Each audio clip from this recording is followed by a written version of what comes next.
અમદાવાદમાં ગઈકાલે Gaekwad Haveli police station હદ વિસ્તારમાં થયેલી હત્યાનો ભેદ પોલીસે ગણતરીના કલાકોમાં ઉકેલ્યો છે અને આ ઘટનામાં 3 જેટલા આરોપીઓને ઝડપી પાડવામાં આવ્યા છે।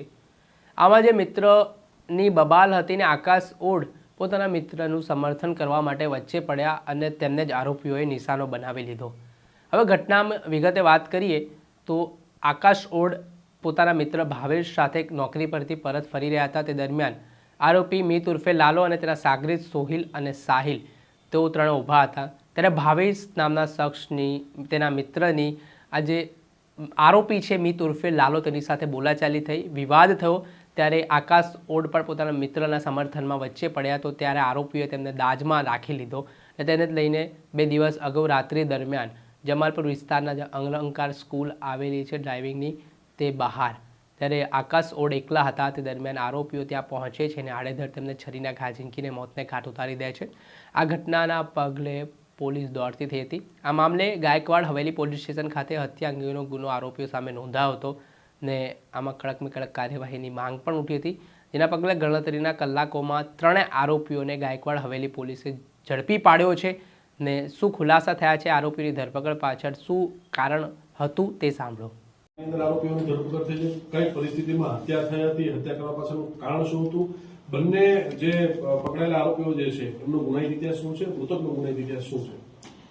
ગઈકાલે ગાયકવાડ હવેલી પોલીસ સ્ટેશનમાં એક હત્યાનો ગુનો દાખલ થયો હતો, જેમાં મરણ જનાર જે છે આકાશભાઈ, તેમની હત્યા 3 આરોપીઓએ કરી હતી। મીત ઉર્ફે લાલો, સાહિલ અમજદખાન પઠાણ અને સોહિલ ઇદ્રીશભાઈ નિરાજી। એમાં મુખ્ય હત્યા કરનાર મીત ઉર્ફે લાલો છે। બંને કાગડાપેટ પોલીસ સ્ટેશન વિસ્તારના રહેવાસી છે અને આકાશની હત્યા મીત દ્વારા છરી મારીને કરવામાં આવી હતી।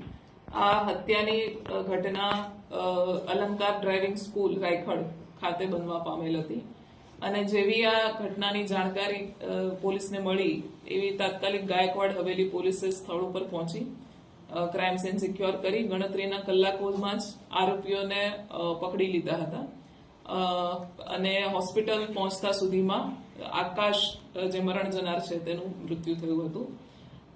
આ હત્યા કોણે અને કેવી રીતે શા માટે કરી એની તપાસ કરતા આ મરણ જનાર આકાશ અને મુખ્ય હત્યા કરનાર મીત એ બંનેનો એક કોમન ફ્રેન્ડ હતો ભાવેશ અને આકાશ તારીખ 20 જાન્યુઆરી એટલે કે બનાવના આગલા દિવસે પોતાના કામેથી ઘરે પાછા આવતા હતા। એ દરમિયાન ભાવેશ અને આરોપી એમની વચ્ચે કોઈક બોલાચાલી થઈ હશે। એમાં આકાશે પણ જે આરોપી છે મીત એની સાથે ઝપાઝપી અને બોલાચાલી કરી હતી, બંનેનો ઝઘડો થયો હતો અને એની અદાવત રાખીને આ જે આરોપી છે મીત એણે આકાશનું તારીખ 21 જાન્યુઆરી એટલે કે ગઈકાલે મર્ડર કરી નાખ્યું છે। મેડમ, મર્ડર એટલે પ્લાનિંગ સાથે કર્યું, કારણ કે બીજા મિત્રોને બોલાવ્યા, કોઈ ષડયંત્ર રચીને રાહ જોઈ હતી, શું કર્યું હતું? અમારી તપાસમાં આ સમજી વિચારીને કરાયેલું કૃત્ય લાગે છે, કારણ કે એની પાસે આરોપી પાસે છરો હતો, તે પોતાના મિત્રોને સાથે લઈને આવ્યો હતો અને જે મરણ જનારનો આવવા જવાનો રૂટ છે સામાન્ય રૂટ, ત્યાં જેની રાહ જોઈ અને એણે મરણ જનાર ઉપર જીવલેણ હુમલો કરીને એને મૃત્યુ નિપજાવ્યું છે। બંને પક્ષે ગુનાહિત ઇતિહાસ શું છે અને કેવા પ્રકારનો છે? હાલ સુધીમાં અમારી તપાસમાં મરણ જનાર વિરુદ્ધ આશરે 15 જેટલા ગુનાઓ દાખલ થયેલાનું અમને જાણવા મળ્યું છે અને આરોપીઓ વિરુદ્ધ પણ કોઈ ગુનાહિત ઇતિહાસના આધારે એમના પર ગુના દાખલ થયેલા છે કે નહીં એની તપાસ ચાલુ છે। કેવા પ્રકારના ગુના મૃતક સામે દાખલ થયેલા? મુખ્યતઃ મારામારીના ગુનાઓ છે। આરોપીનો બેકગ્રાઉન્ડ શું છે? કામ ધંધો શું કરતા હતા? નહીં, આરોપી જે છે એ એએમસીમાં ઢોર પાર્ટીમાં કામ કરતો હતો અને મરણ જનાર જે છે એ પણ છૂટક દુકાનોમાં ને એમાં મજૂરી કરતો હતો। સાહેબ, આમાં ગેમ રમવા બાબતે અગાઉ ઝઘડો થયો હોય 20 તારીખે એવું કઈ તપાસમાં ખુલ્યું?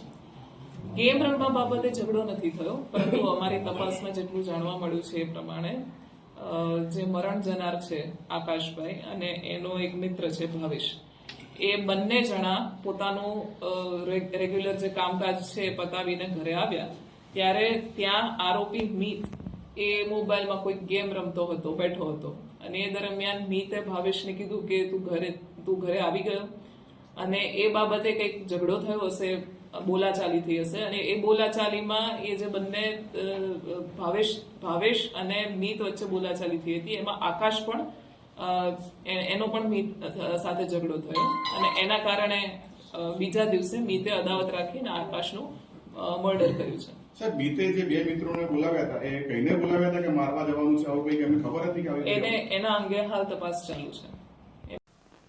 આપણે સાંભળ્યા હતા અમદાવાદના પોલીસ અધિકારી, જેમાં આ જે તપાસ થઈ તેમાં હાલ પ્રાથમિક માહિતી મુજબ આ તકરારનો મામલો કહેવાઈ રહ્યો છે, ને આ જે વિવાદ હતો બોલાચાલીને લઈને એટલો ઉગ્ર બન્યો કે વાત હત્યા સુધી પહોંચી ગઈ. હાલ આ ત્રણેય આરોપીઓ સામે પોલીસે ગુનો નોંધ્યો હતો અને તેમને જેલના સળિયા પાછળ ધકેલવાની તજવીજ પણ તેજ કરી છે.